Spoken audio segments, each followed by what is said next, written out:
Max Gorlin, Melbourne Football Club. You're listening to the Coaches Panel. This is Nat Fyfe from the Fremantle Footy Club. Trent Cotchin from the Richmond Footy Club. Scott Pendlebury from the Collingwood Football Club. You're listening to the Coaches Panel. Patrick Cooch from the Carlton Footy Club. It's Rory Sloane here from the Adelaide Crows. This is Tom Mitchell. You're listening to the Coaches Panel. Hey, it's MJ from the Coaches Panel. I hope you're well and welcome back to another AFL Fantasy Strategy Roundtable, where we aim to help you make all the big decisions that you have to make for your AFL fantasy side this week. You've got 2 trades this week. Use them or lose them. And whether your focus is rankings or leagues, there's some stuff we have to talk about on this week's episode that I think is certainly going to help you navigate the moves you need to make over the next couple of weeks. Joining me on this podcast, as he has for the past couple of years now, he's a part of the Coaches Panel and the AFL Fantasy Fanatics. We will talk about them more in just a moment. Jordox, mate, nice to see you. And you're up and about. Is that because your AFL Fantasy team had a good week, or the Crows decided to turn up this week, or is it both? A bit of both, my man. No, I'm up and about because there's just so much going on in the fantasy world. So it's great for us to get on here and have a chat.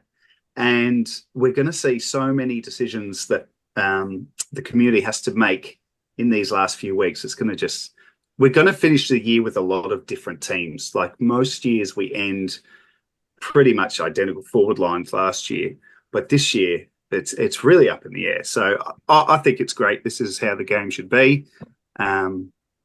And yeah, it's good to see Phil Thorpe back on Saturday night, not going to lie. All right. Yeah.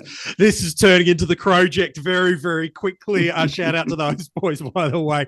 The reason I mentioned that is another Crows fan has joined the podcast. No, I've not got them out of hiding from the year, but we've been wanting to get this man on the podcast for, pretty much since the preseason. He's been a regular part of the 50 most relevant preseason series that we do, but he's the host and one of the faces behind the AFL Fantasy Fanatics, the brains behind the Content Creators Cup, and one of the great guys in the AFL fantasy community. Bails, mate, nice to see you. Welcome to the Coaches Panel AFL Strategy Roundtable.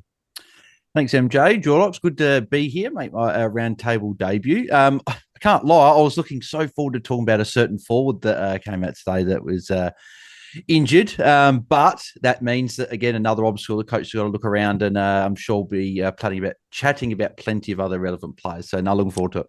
Yeah, a lot of lamenting on this episode already, as we were chatting just before we went live with the podcast about Mateus Philippou, who, that just between you and me, put him in your black book for 2025. Speaking of the 50 most relevant.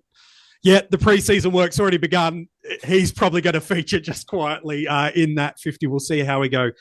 Boys, there's a lot of stuff I want to talk to you on this episode. I want to talk about fixtures. I want to talk about matchups. I want to talk about the decisions you're making in your teams and the advice you want to give coaches as they're future forecasting in really these final handful of weeks now that we have, whether it's league or rankings focused. We are looking at now all these nuanced details. Most coaches have hit luxury trade season. Potentially they've been there for a week or two already, but definitely the overwhelming majority of the AFL community that play AFL fantasy are now in places of luxury trading or injury-forced trading, as it might be for some. So I want to talk about that a little bit.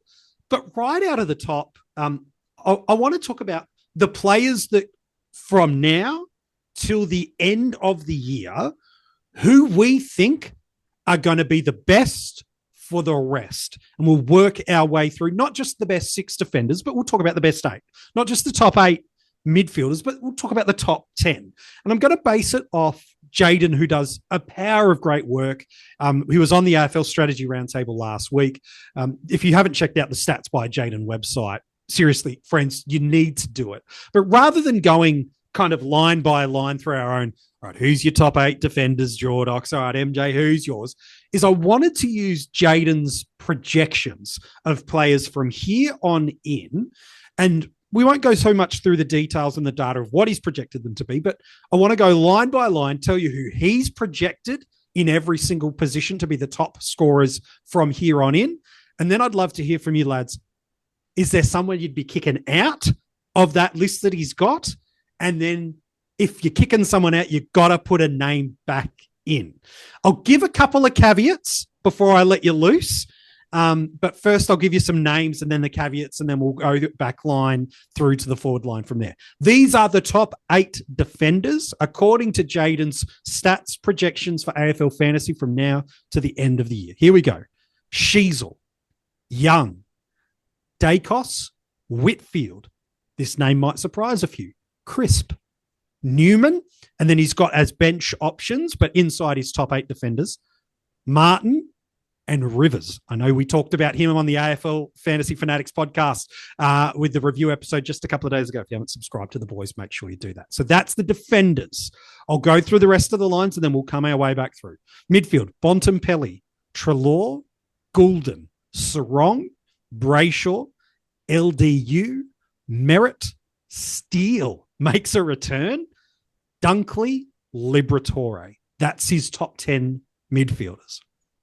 The 3 rucks, English, Marshall, and Cherry. And then in the forward line, let's be honest, there's not going to be too many surprises, at least 4 of them, hey? Flanders, Zorko, Heaney, Caldwell. This is where it starts to open up. Simpkin at 5. Jackson, Myers, and Harry Mackay. Now, before we go back through the lines, here's some caveats that I've got from Jaiden that we've got to run through, because you might be hearing some of these names and feeling like some absentees that I want to tell you why they're there, and then we'll run loose. He says, well, there's a couple of caveats you've got to win. One, Crisp may not be a full-time midfielder anymore, and we're seeing that a little bit based on the role he's playing.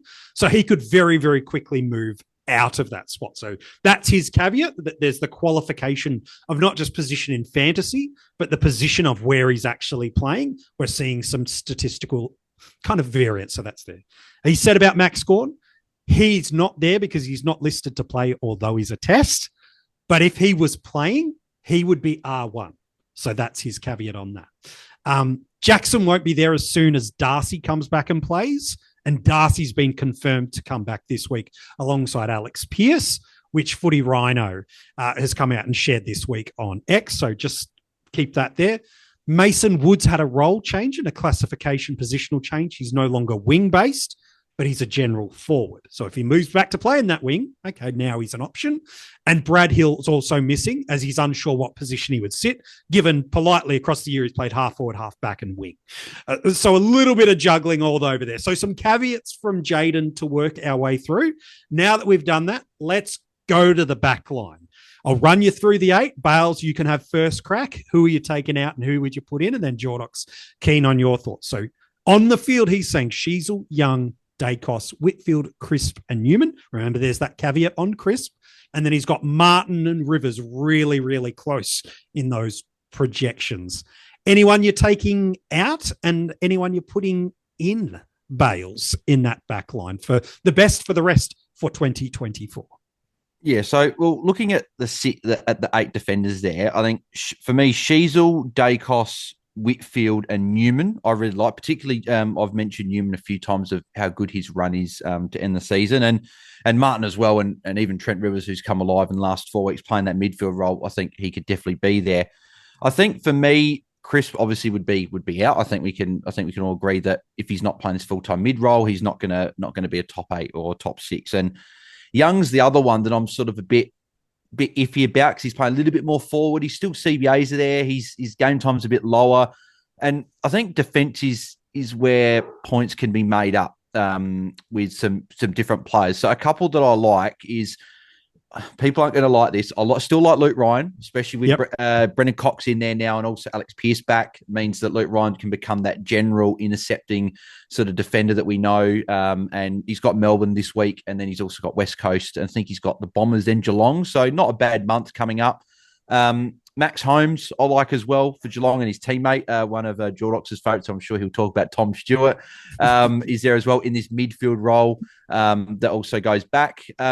And then the other one I like as well is Nasai Wanganeen-Miller as a defender, and his teammate Sinclair as well. But his role's a bit sort of shifting. It's midfield the last few weeks. He can go back. So whereas Nasai Wanganeen-Miller, I know where he's playing. He's probably not going to get the tag. So if I did probably chuck someone in there at this moment, I think Tom Stewart would be the one for Jack Crisp. Just with that that role. Can you get much better role than playing midfield, then going back to the back line again, all these plus sixes to sort of stuff your score up. So, and then Luke Ryan / Nasiah would probably be one of the other guys that you could maybe go in for Young, but I'd probably just make the one change if I needed to, which would be okay. So to be clear, Crisp is out. Tom Stewart's in, taking that number 5 spot. Whether you want to move Newman up, Martin up, Rivers up, sure.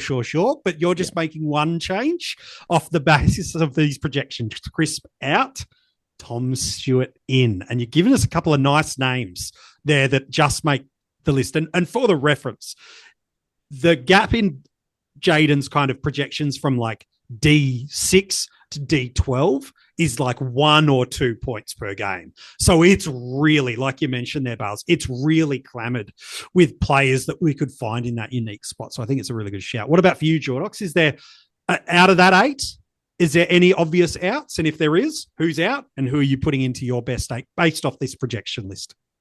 Yeah, it's pretty similar. It's well surmised by Bails, but I did have Stewart in for Crisp as well. For the same reason that Crisp is losing that midfield role.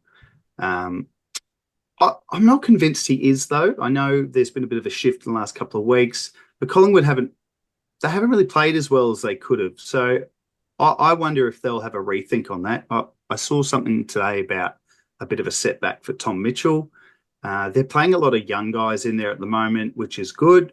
I wouldn't be surprised for the run home if we saw them stick to what's worked for them this year, which has been playing Jack Crisp as a pure mid. So, if that flips back, he can sit in the 6 and remain there.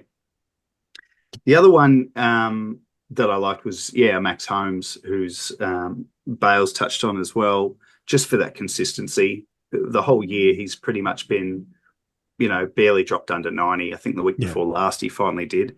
And then, look, the last one, I don't know where I'd put him, but he's a real curious watch, and that is Jack Sinclair. All those Saints boys have got the advantage of playing every game at Marvel from here on. And I just wonder with Sinclair, if they settle him down a little bit and find a spot for him rather than bit of back, bit of mid, bit of back, bit of mid. Saints are still trying to work out what they're doing, and their year's just about cooked, I think it is. So Jack Sinclair should be on this list because of how good he is. So I don't know what it is that's affected him this year, but I wouldn't be surprised to see him come home like a steam train.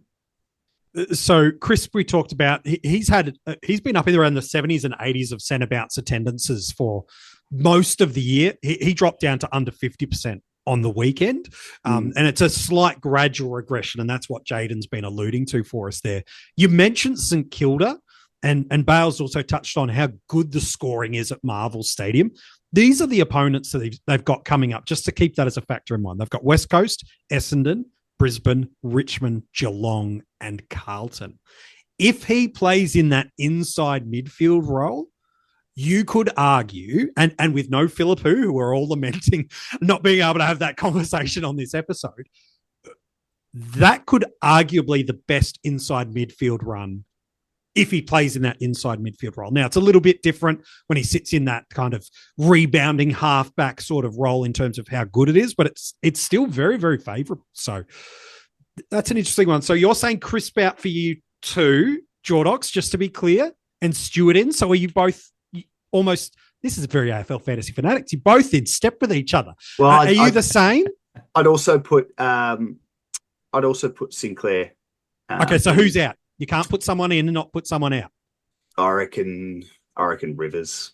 Okay, so Rivers and Crisp out for you, and you're going to put Stewart and Sinclair in, and you're just going to stock Newman up a spot higher, Martin a spot higher, or where you place it? Let's be clear now. Okay, let's see. We'll put Newman and Sinclair on the. No, we'll leave Martin on the pine with Newman. Sinclair can go on with Stewart. Okay, so some big changes there if you like that. All right, so there you go. And this is some interesting names. This isn't based on anything other than just what I think right now. So that's the whole purpose of it. Because again, in a few moments' time, I do want to talk about what are the things that are the factors that you are looking at right now for coaches that are getting towards pushing deep for league finals or league rankings. What are these factors? And we'll talk about, is it ownership percentage? Is it fixture? Is it the legacy of history?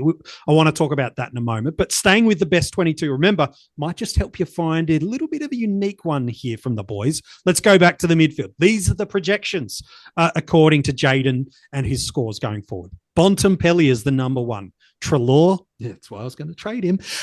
Goulden, Sarong, Brayshaw, LDU, Merritt, and Steele are his top 8, with Dunkley probably surprising some, given how expensive he is and how good his form has been really since, well, most of the year, to be fair. And then probably the biggest surprise of all, Tom Liberatore. He has him inside the top 10 midfielders for the rest of the year.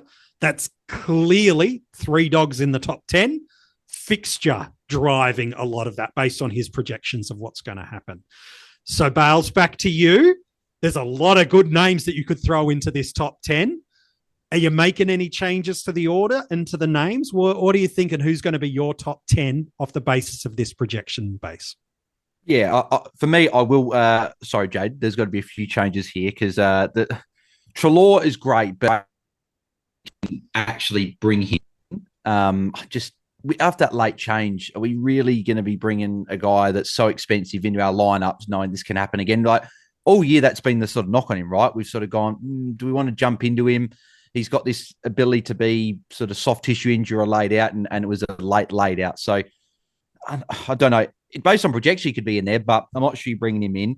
Sarong and Brayshaw are the interesting pair, right? Because Brayshaw's gone big, and then he's gone 80s, and Sarong has just been 5 scores in a row over 80. I think he's had 1 score over 107 since round 3, which is the 141 against Richmond. So he's interesting. LDU, North Melbourne got a great run home, so he's a bit of a smoky. I don't mind being in there. Could be probably on the bench in 9 or 10.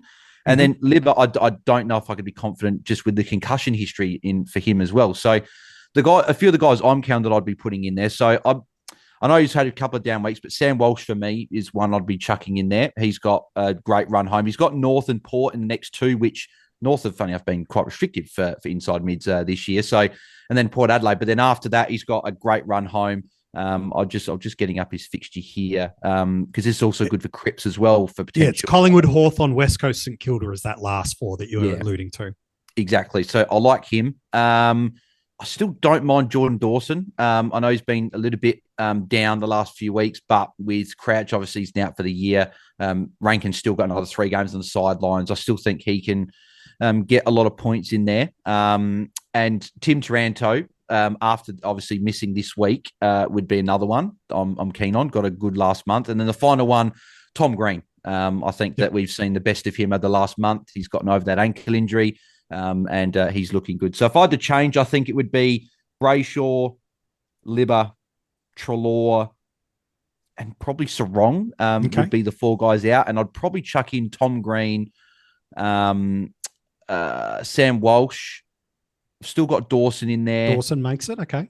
And then probably Taranto would be those 4. That would be the 4. Even though he doesn't play this week, you're still happy to back him in with the loss of a week? Yeah. So, he's obviously got Port this week anyway, which is going to be tough, but it's the 5 games after that where he starts with Collingwood. Maybe you don't bring him in that week, but then he's got North, St Kilda, Hawthorn, and Gold Coast to finish the year. So, not going to get tagged either. I think he'll be good to go. So, I like Taranto. Maybe not on the field, maybe on the 9 or 10. But 9 or 10 spot. Okay. Yeah. So, he's getting an honourable mention, but he's not making... No love for those that are watching on YouTube or are fans of the Fanatics are very familiar with Bails' adoration for one particular crow that didn't get a reference in your top 15 names that you've processed it through.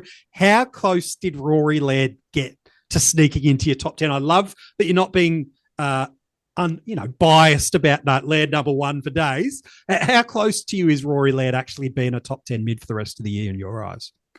Well, he's M0 for me. He's better than everyone. So with Rory Laird, I do like him as a pod. It's just it's the role that, he's got this inside midfield role, but his two big scores of late came against Sydney and St Kilda, which was both highly contested games, and both were. I remember the Sydney game was a little bit dewy in that game, and he had only had the 6 tackles in that one. But then the game obviously last week was, if there was ever a game built for Roy Lett, it was that week where he had 31 touches, 13 tackles. So, and his run is a bit. Not a huge fan of the run. Though he's got the Bombers, Hawthorn, Geelong, Bulldogs, and finishes with Port Adelaide and Sydney. So that's probably the only reason I've probably got Dawson on the bench of the top 8 as well, just because the run's not as kind. But outside of that Geelong fixture, it's pretty darn close to one of the worst for ranking our inside mids. And Jordan to a degree is relatively bulletproof because he can float back, take intercept possessions, play off that halfback role, pick 30 possessions, and let alone 30 AFL fantasy points within a 2-minute window if the Crows are trying to kill the ball. So which Led at the moment is not doing. Yeah, and with Dawson, I think the reason I've got him on the bench is because he's got that ceiling, which we have. Funny enough, this year for mids, outside of probably maybe a handful of them, we haven't seen this massive ceiling. For example, Zach Merritt, who's been a perennial 110 plus averaging player, you can essentially bank on him for maybe 3, 4, 5 scores over 130, 140 for the year. I think he's had one, which was 135 way back in round 3 or 4. So guys like that, it's just the ceiling scores haven't been there. It's really been Gould and Dunkley and probably Bont are probably the 3, and Dawson's hit a few, but he's had those real stinkers that sort of offset that a little bit. So I think that's why I've got him still there in the 10, but not on the field because of that tough run. All right. So there you go. Some pretty big surgery off the basis of what Jaiden's given us is his objective projections. Jordox, what about for you? So of the names that are there, who's forcing their way out? Who's forcing their way in? Or you think Jaiden's projections are pretty much... Ryan Reynolds here for, I guess, my 100th Mint commercial. No, don't. I mean, honestly, when I started this, I thought I only have to do 4 of these. I mean, it's unlimited premium wireless for $15 a month. How are there still people paying 2 or 3 times that much? I'm sorry, I shouldn't be victim blaming here. Give it a try at mintmobile.com/save. Whenever you're ready. $45 upfront payment equivalent to $15 per month. New customers on first 3-month plan only. Taxes and fees extra. Speed slower above 40 gigabytes. See details. About spot on. Well, far be it for me to go against the great man's projections, but based on, the way I see the game, which is probably a little bit more short-sighted and more about feel than fixturing and whatnot, and we'll touch on that later. So I've got a few changes here. I'm going to go and take Libba out because, it's an interesting one, Libba. He's been quite underwhelming for obvious reasons. He's had the concussion issues, and it's been so impressive that he's even come back to play. So I suppose we shouldn't be surprised he's eased his way back, and maybe now he can catch fire and prove Jaiden right. But for now, I've taken him out. And I've put Lachie Neale in and popped him on the bench.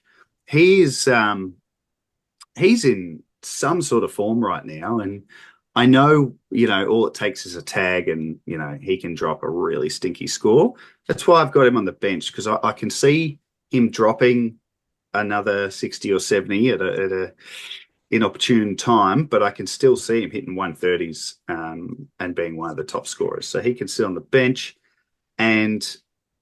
just quietly, he might be on his way to a 3rd Brownlow. So, last year there were a lot of people saying, he didn't deserve it, yada, yada. And I'm not going to get into that argument. My take is if you win a Brownlow, you deserve it, whatever the situation. He might be just gunning for a 3rd, just so no one can doubt him. Anyway, digress. Also on the bench, I'm going to put Geordie Dawson and I'm going to remove Sarong. Okay. So... Dawson, a bit similar to Neale with the ups and downs. He's got the huge ceiling, and then every now and then he'll drop a 60. But I think he will finish the year well. I think the Crows will finish the year well, and we'll start to see more of what they're going to look like next year. It'll be a better midfield balance of experience and youth. And the thing I love about Dawson is, obviously as a Crows man, but as a fantasy player is... He, as the captain of the club, just takes it upon himself to put himself where he needs to be, whether that's behind the ball, taking, intercept marks, taking kick-ins.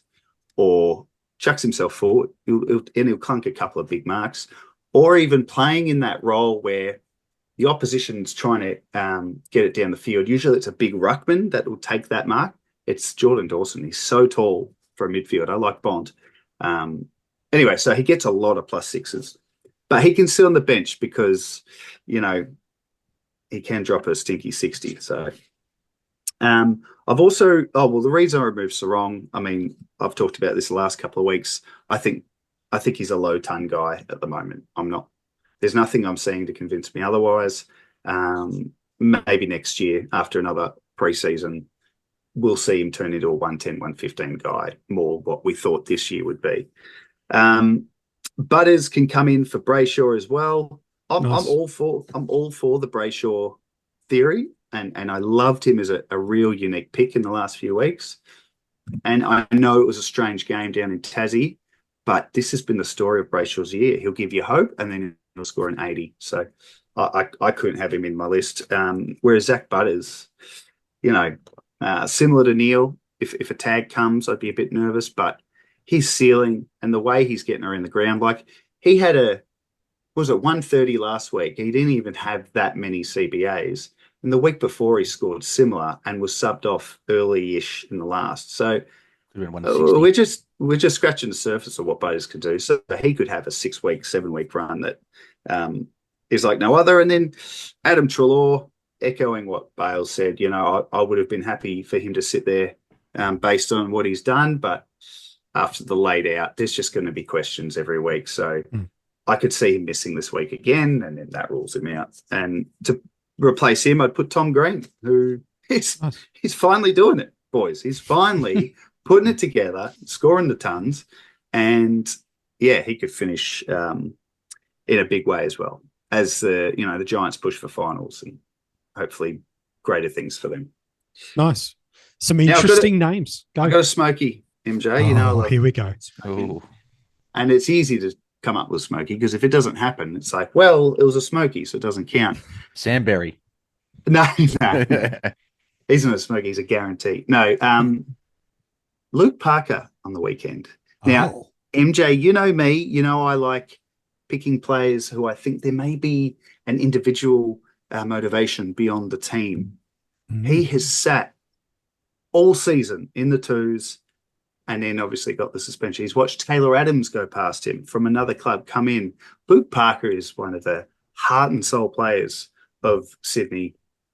If they're going to go and win the flag, you better believe he's going to be part of it.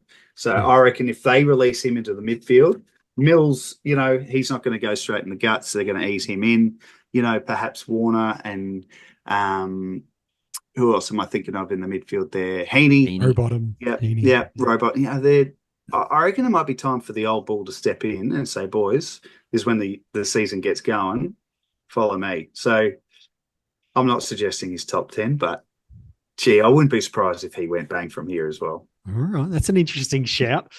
So some big changes there. You've both kind of taken 4 or 5 players out. If you do want to go, I won't take too many of the projection numbers. You've got to pay for that at Stats by Jaiden. You've got to support a brother. But I'll tell you this about what he's got as Liberatore. He's got him projected for this week going at 113 inside the top 10 scorers for the week. So again, this is not a bias model. It's purely data and the inputs that he's got. That's where, again, while we've got you guys to base your best for the rest off the database rather than anything else. Gawn could play this week. Let's head into the rucks. And Jaiden has said, look, if he's playing, he's been an amazing selection for us this year. Let's keep running on the premise that he's not playing this week. Is there any changes, Bails, that you'd make to Marshall, English, and Cherry to the ruck division that he's got through there? Or do you think, again, Gawn coming back from injury dependent, he's pretty much got it right with the projections? Marshall, I think, is there. I think, and me and Jorlox were talking about this as well. I think that he's probably been a bit disrespected almost, even by myself, who I've been an owner of him for the better part of, since I got him in the buys. So I've been an owner of him for, 6 weeks. So it's interesting when you sort of look at Marshall's numbers, and I think it's because of Tom Campbell and sort of the continued him being there. Does he come in? But apparently Cam needs a test this week. If he comes in, St Kilda haven't played in the last 2 weeks. Marshall's looked really good, particularly last week. If he's that solo ruck, I think you just need him, especially with his last 2 matchups of Geelong and Carlton in the potentially grand final or prelim final and grand final of your league. So he's a guy you're going to want. And he's got that ceiling as well that we're chasing at this time of year. English is the interesting one. So he's obviously got a great matchup this week. I know that Jaiden will have him high in the projections with that Geelong matchup there. But it's his run after that I'm not actually a big fan of. So he's got Sydney at the SCG, so Brodie Grundy, goes into Max Gawn. Then he's got the Crows. So Rolly O'Brien's not an easy ruckman to screen, even though Crows have been considered a sort of neutral to green matchup this year.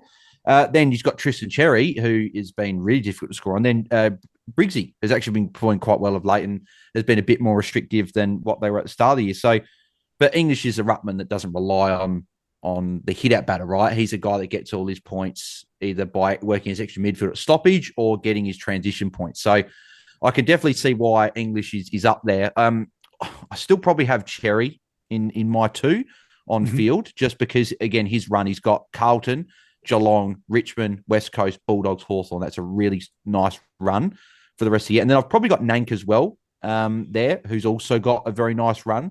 There's a bit of a point of difference as well. But I guess the unknown is Gawn, right? His run is pretty good after the Freo matchup. Well, he's got Giants, Bulldogs, Port, Gold Coast and Collingwood. So the only one that probably scares you is probably the Gold Coast matchup. But Gawn's gone. So if he returns and he's fine, he could be that play, drops a bit in price, pick him up. So I'd probably, my best 3, I think I'd have probably Marshall, Cherry, Gawn. But if Gawn isn't back to what he is, I think Nate could probably slide in. And then obviously English is good. But it's a tough one. Rux is going to probably decide where a lot of people finish at the end of the year, I think. Yeah, it's a good shout, Jordox, for you. Some interesting names that Bails has brought into the conversation too. Grundy, Inat, Nankervis has got a brilliant fixture run and really hasn't let coaches down that have brought into him since their bye. But who's your top couple of rucks? English Cherry is what he's got as the base. Yeah, I don't have a lot to add, really. I think Marshall and English, I'll be pretty comfortable with them at 1 and 2 from here on. Marshall, as Bale said, it just hasn't mattered the circumstances that have come his way, playing with Campbell, losing the key forward. He just gets it done. And yeah, his ceiling is just unlike any of the others, really. English I like just because he just finds a way.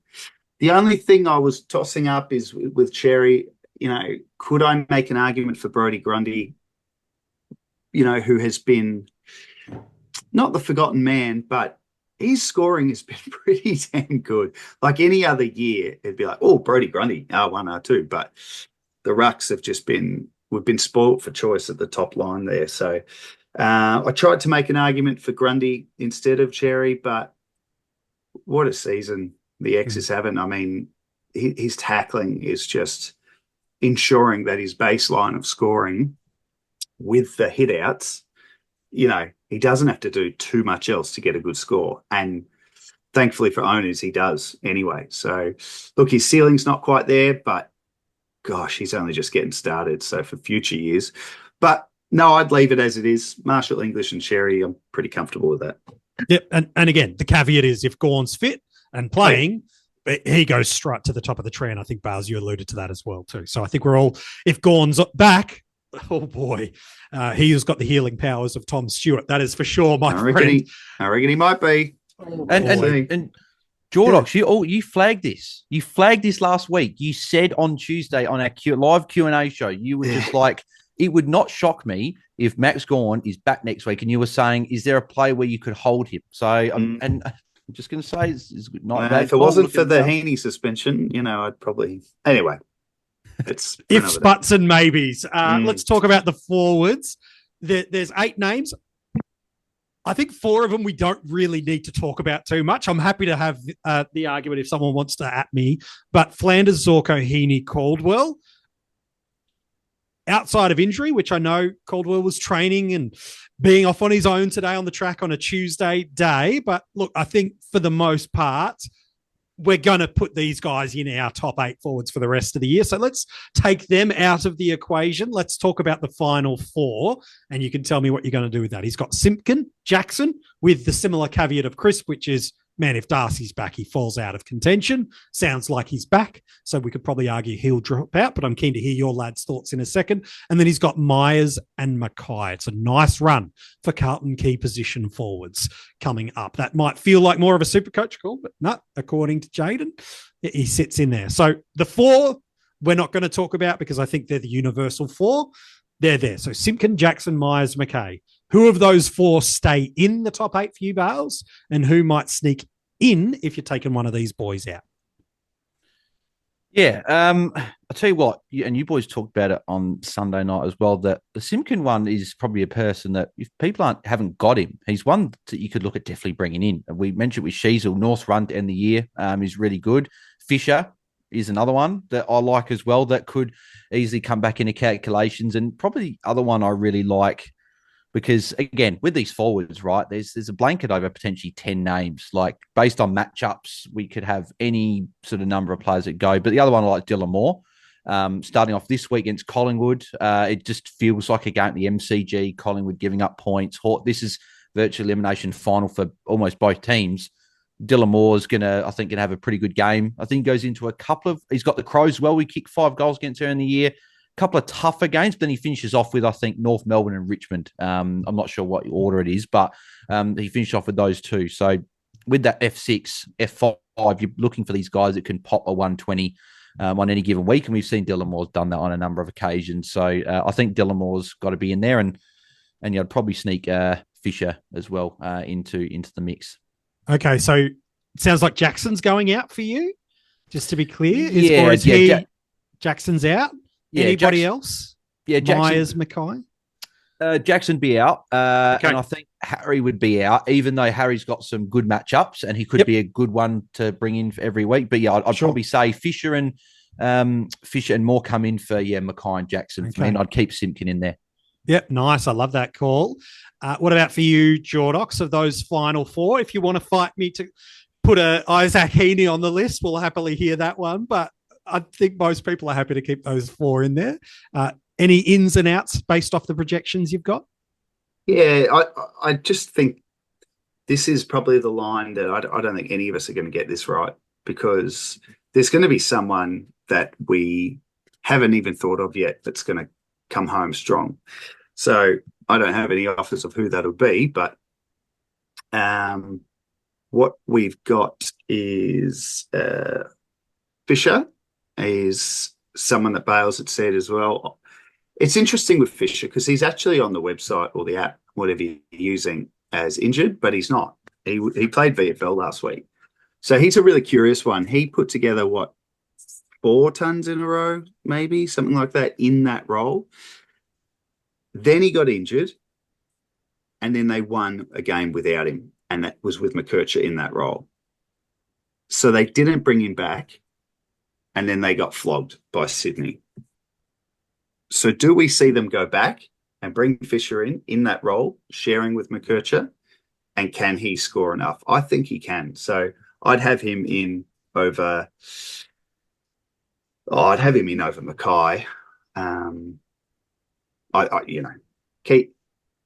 This episode is brought to you by Allstate.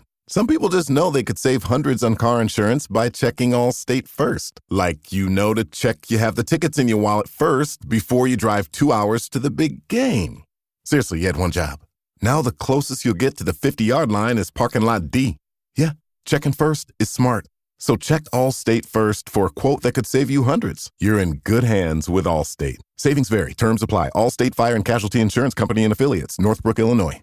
Key forwards are very hard to nail the run, to nail when they go big. I don't know what's happening with Charlie Curnow, but I think he's going to have to lift for Carlton's sake. So I actually would have Curnow ahead of Mackay. Okay. But I'd need to know more about this niggle he's got. I think he's carrying something. Anyway, so we can take Mackay out and chuck Fisher in. The rest of it's pretty, like Bails said. I mean, you could take Jackson out, chuck in Dylan Moore. whatever.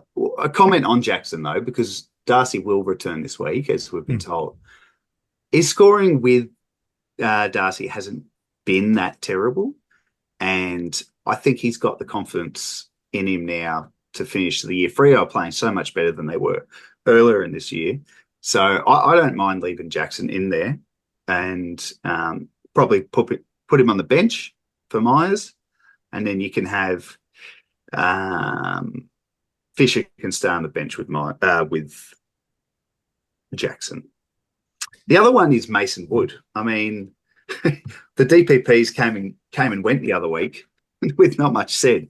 Mason Wood was a really interesting one. I mean, St Kilda playing every game at Marvel. They've lost Philippou, who was taking up the midfield minutes. I don't know what Wood's been doing, but I know he can score 90s for fun, and he has a ceiling game too. So, yeah, I don't mind him as well, but I'll leave it at that.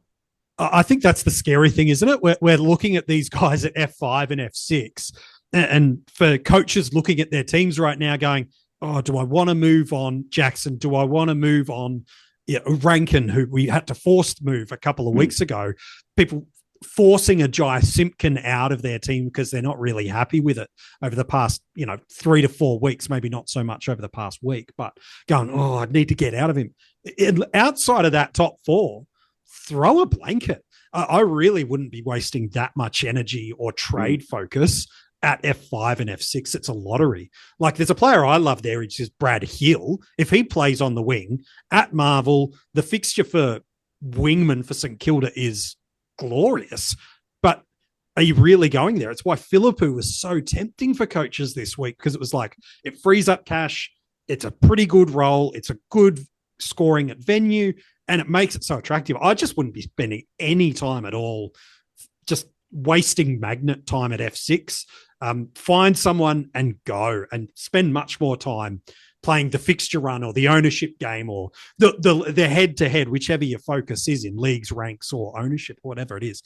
I just wouldn't waste any trade time there unless you've got something that you know is a ticking time bomb that you want to get off really fast. And you could probably put a Jackson in that if you really are desperate to. But to me, if you've got Caldwell, you've got Heaney, you've got Zorko, you've got Flanders, they're so far and above. Throw a blanket. Moore could go 60 or 130 one week. Myers can go 50 one week, 105 the next week. Jackson can get you a 70 or a 110. Like, it's such variable, just roller coaster scoring. It's just not worth trading almost into something if you could potentially do something else. So on that, we are in luxury trade phase.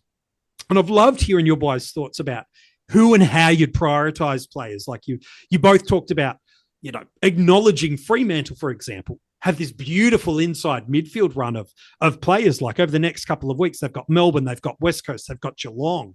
The three of their next four that are all historically and certainly recently great on paper.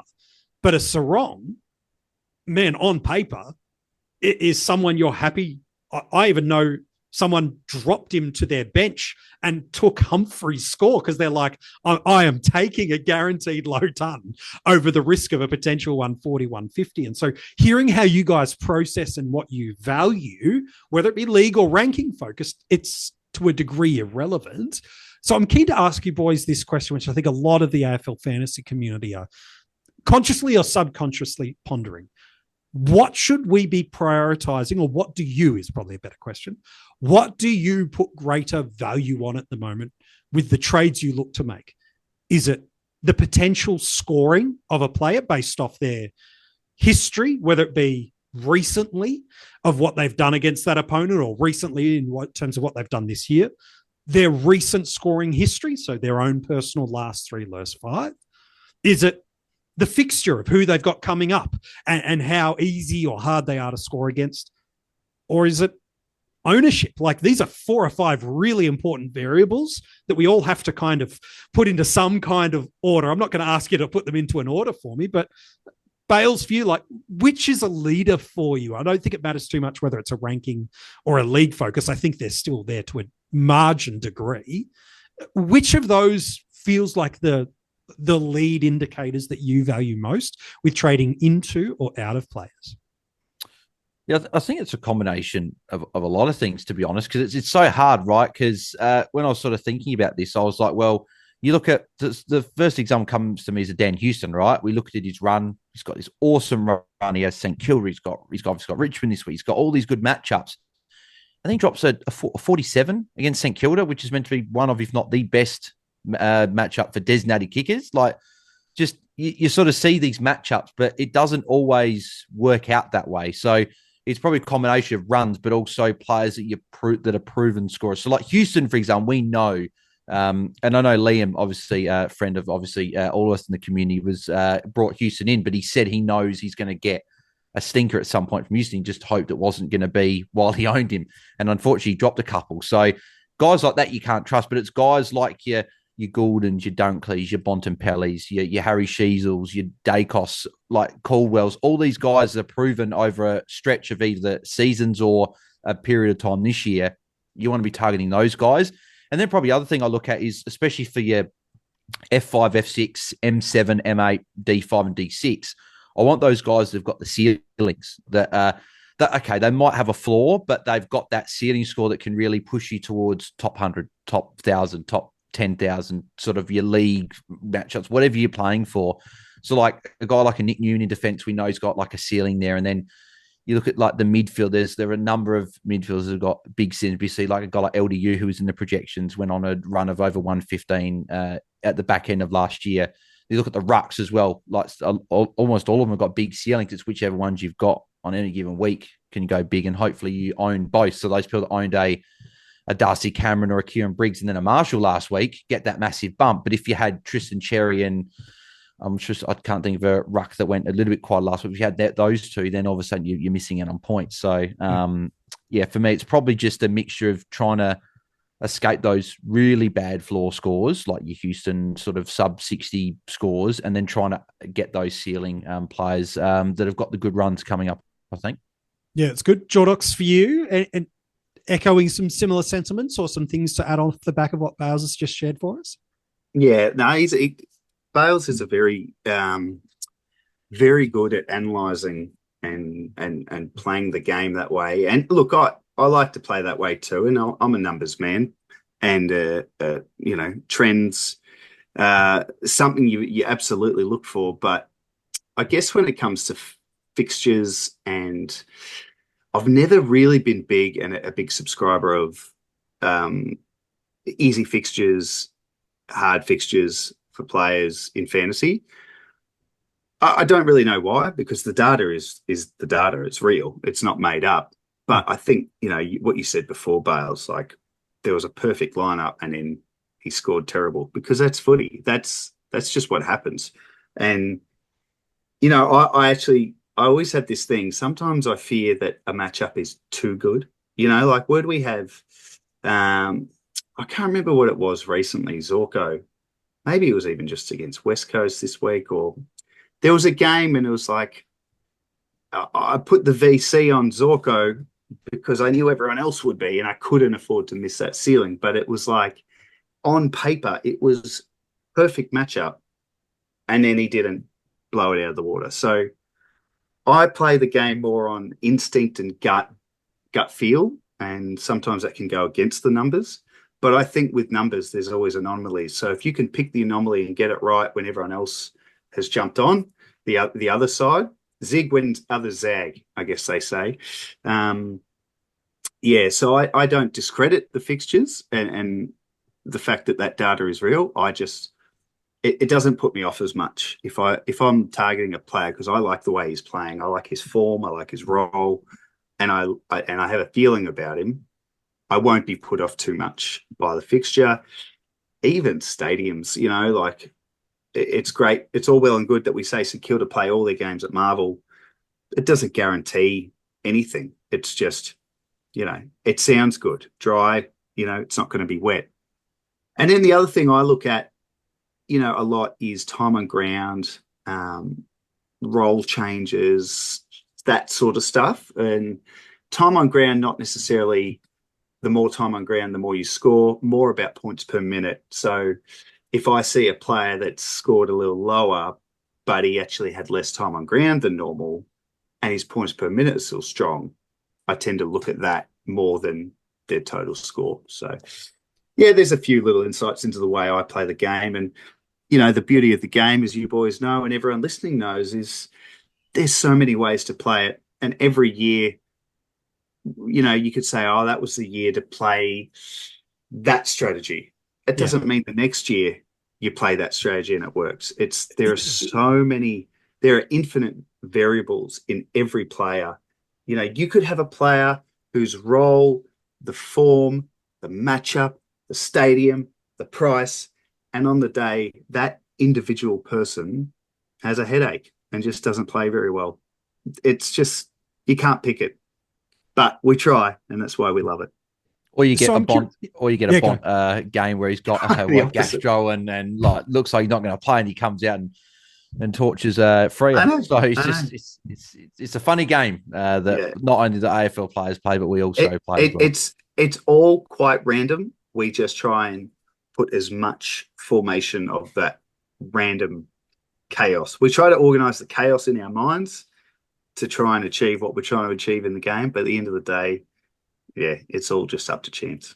So let me give you guys two different players. One, you might balk at the suggestion of a trade out. Another, I think, just based on hearing you speak throughout this episode, despite whether he does sit inside Jaiden's projected best, both of these guys do.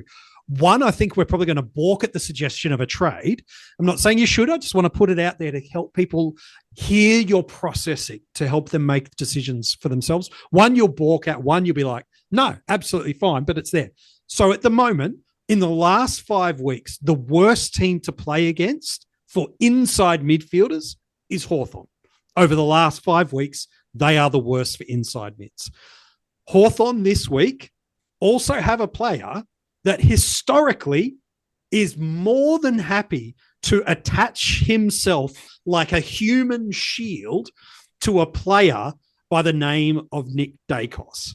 He came in earlier in the year. If we see Nick Dacos's name have a Finn McGuinness getting into the Hawthorn team, the combination of a bad history against McGuinness and Hawthorn being the most restrictive team for inside midfielders at the moment. I know it breaks every conventional rule, but history would say this is not a good matchup to be in. It's why so many faded Dacos to start the year. It was the fear of the McGuinness tag. It didn't hurt too much. Rather, it was the St Kilda game. So it leads into that point that you've alluded to there, Jordox, there of, well, nothing's always certain. But why are we talking about trading out of a Caleb Sarong, for example, who, yes, he doesn't have the form, but has the fixture.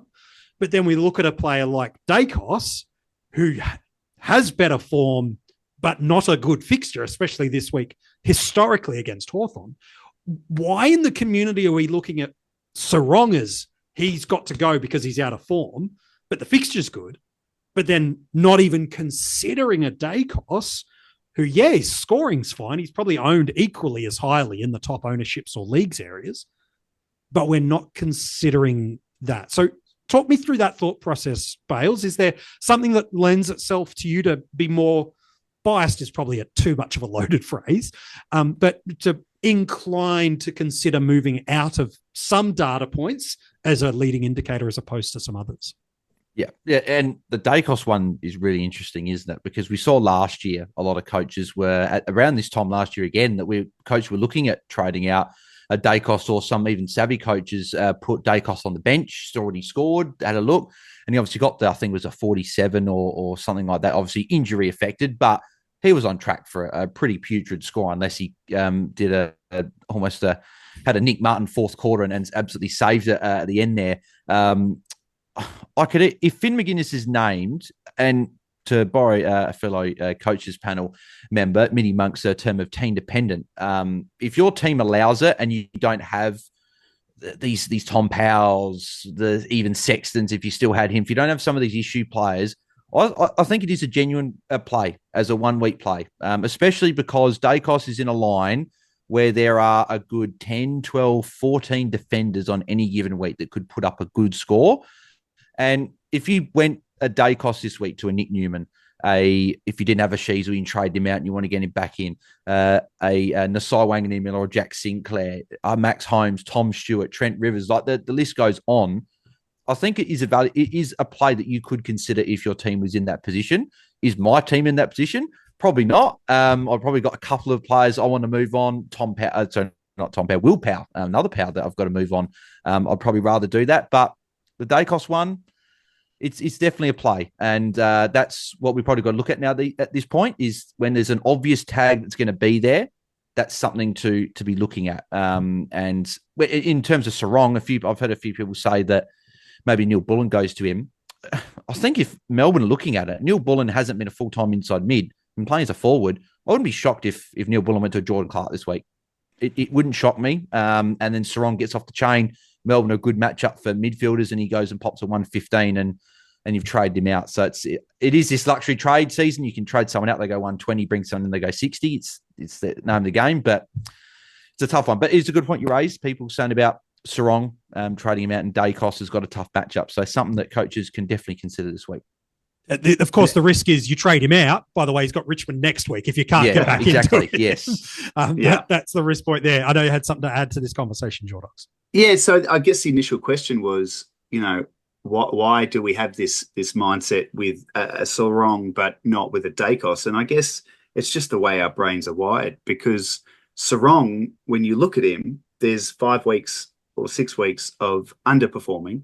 And Dacos, there's, he actually hasn't been that good, Dacos, in fantasy, but, there's tons in there, and there's the name factor as well. He's just about one of the best players in the AFL. So my point is, sometimes we just see what we see rather than what's to come. So we tend to base a lot of what we do on what's already happened, and we don't focus as much on what's to come. And, so I think that's the simple answer, that just the psychology of how we look at things. I love it. I love the idea of doing it. But again, I talked about fixturing earlier being something that I think is, a great resource and great to split two players you're 50-50 on. But it's not the be-all and end-all to me. I think the tag watch and the future projection of tagging, like, I thought it was, I won't say crazy, but the Nick Dacos conversation in pre-season, I really found staggering. It made sense because remember the buys we had earlier in the year? It feels like a lifetime ago. So we had him having an early buy. He had the Finn McGuinness potential game, and then that was sandwiched between a buy and a game with Port Adelaide. But I'm just not big on 1 week things. Like, deciding which credit card or loan is right for you is like trying to choose where you want to eat for dinner. Except when you finally get to the restaurant, the menu's riddled with jargon that no average foodie could understand. So at Credit Karma, we keep things simple. We show you personalized recommendations that align with your money goals and help you turn the confusing fine print into terms you can actually understand. And as a cherry on top, we provide a detailed overview for a new card or loan before you apply. That way, we can help you make decisions faster and with more confidence. Download Intuit Credit Karma today to get started. Everyone plays everyone, and with a starting squad anyway. But Lockie Whitfield, I just want to bring him up, okay? For me, he has changed the way I'm going to play this game from now on, and that is not to fear the tag, not to let the future tag affect your trading. So there was a period where I was going to pick him up, and I thought, no, because he's got the James Jordan tag coming, and then maybe, and then there was a Chincotta one, and he just blew it out of the water. He just blew the theory out. Like, it didn't matter. So, and even Nick Dacos, I mean, did McInnes play in that game earlier this year and even tag him? I don't. Very loosely. Yeah, very loosely. First half he tagged him, and second half it was off, and he still got 95, so he still had 26 touches. And I remember a couple of weeks before that St Kilda game, it didn't make any sense, but he scored a 61, Dacos. So I just think if you like a player and you think he's one of the best, don't stop because there's a potential. And I use the word potential. We all think we know what is going to happen week to week with tags and players. end of the day, we actually don't. And the coaches, they pull stuff out that we don't expect. Great call from Bails before about Neil Bullen.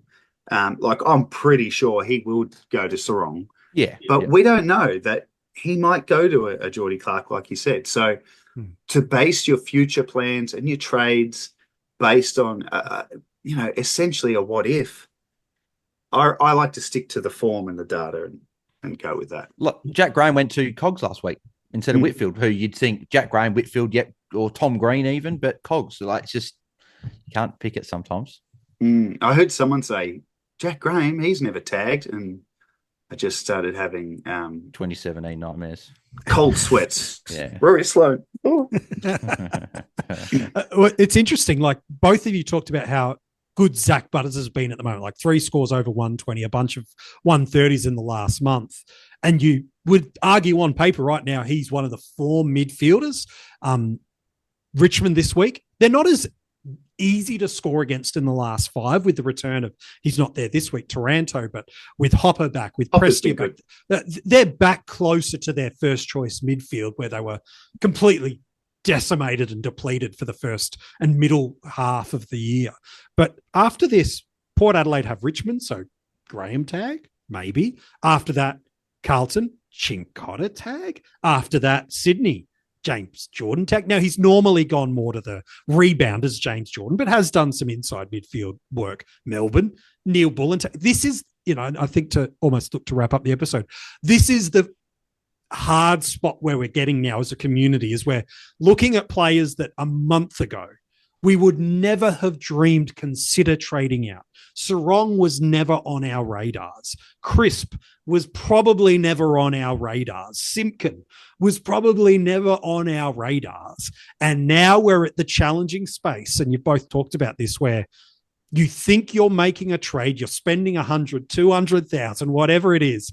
You're using a trade on a player to shaft one bloke out, and you end up regressing 50, 80, 100 points, let alone on what you did with your captain calls, which can be another 30 points of variation without some injuries there. You can actually hurt your team with these luxury trades because of fear of something that could come, jumping at shadows of what a fixture might be, jumping off form when a game hasn't been favourable, like it wasn't for Luke Ryan on the weekend. I remember you talking about that earlier at the start of this podcast, Bales, and also you, Jordox, reflecting it. So it is that time of year where luxury trades are great and fixture analysis is helpful and data and trends.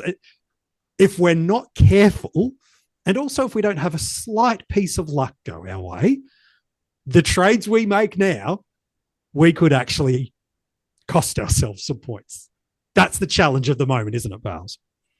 Yeah, exactly. And I think with the tags especially as well, because it's obviously been a lot more regular with tags this year than in previous years. Obviously, like I remember 5-10 years ago playing fantasy and there were a lot of tags, and we had that period where the teams were just going head to head and they're all here. And as Jordox said, you look at your trade players out like Lockie Whitfield, like he goes tons up against Chincotta, which I know Chincotta went more to Cogs that night, which again, the tags, you can't predict where they're going to go.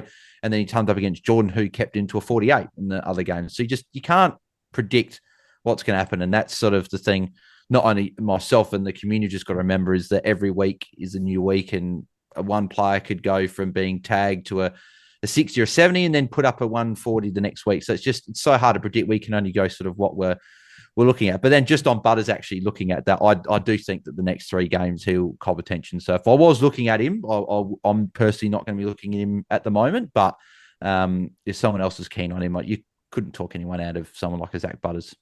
No, that form's been pretty good. Hey, lads, it's been so good chatting to both of you, getting your thoughts, not only on unpacking some of these projections bases that we've got from Jaiden, but also just kind of picking your brains a little bit for the things that are helping you make the decisions and the leading indicators for either trading into or out of players over these next couple of weeks. Jordox, mate, as always, a pleasure. Thank you so much for jumping back on the podcast, my friend. I'm sure you've got a Fantasy Fanatics podcast to do pretty soon too.